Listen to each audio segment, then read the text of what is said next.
안녕하세요. 생활 속에서 접할 수 있는 노동 관련 이야기들을 쉽게 설명드리는 조인 인사 노무 컨설팅입니다.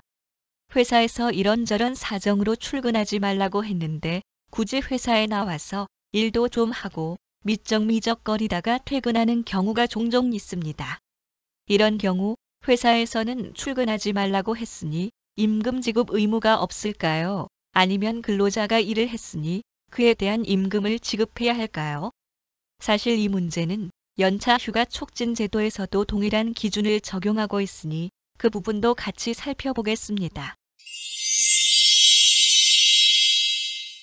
개인 기업의 대표 B씨는 경영 어려움으로 근로자 A씨에게 2주간 출근하지 말라고 지시를 하였는데 A씨는 사장의 지시에도 불구하고 출근을 하였고 사장 B씨는 원래부터 임금을 지급할 생각이 없었기 때문에 그냥 내버려 두었습니다. 그런데 나중에 A씨가 2주간의 임금 지급을 요구했고 사장은 당연히 거절을 하였습니다. 그러자 A씨는 노동부에 진정을 제기하였습니다. 노동부는 어떻게 판단을 하는지 보겠습니다. 사장 B씨는 처음에 노무 출영 거부 의사 표시를 하였지만 이후에 A씨가 출근을 하고 일을 하는 것에 대해 아무런 제지도 하지 않았습니다. 따라서 노무 제공을 묵인한 것에 대해서는 A씨의 노무를 수령했다고 판단해야 합니다.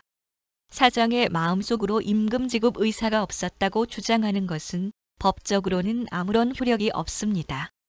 그러니 임금도 지급해야겠지요.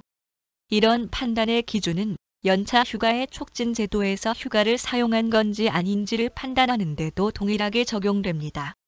연차 휴가 촉진 제도에서는 연차 휴가 사용 기한이 종료되는 1년의 말일에서 6개월 전을 기준으로 10일 이내에 미사용 휴가일 수를 근로자에게 알려주고 근로자가 휴가의 사용 시기를 정하여 사용자에게 통보하도록 서면으로 촉구하고 연차 휴가 사용 기한 종료 2개월 전까지 사용자가 미사용 휴가의 사용 시기를 정하여 근로자에게 서면으로 통보하면 미사용 휴가에 대한 수당 지급 의무가 없다고 규정하고 있습니다.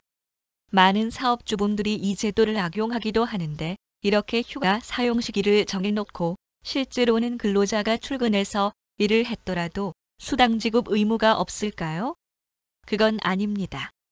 그건 누가 봐도 정당하지 못한 거죠.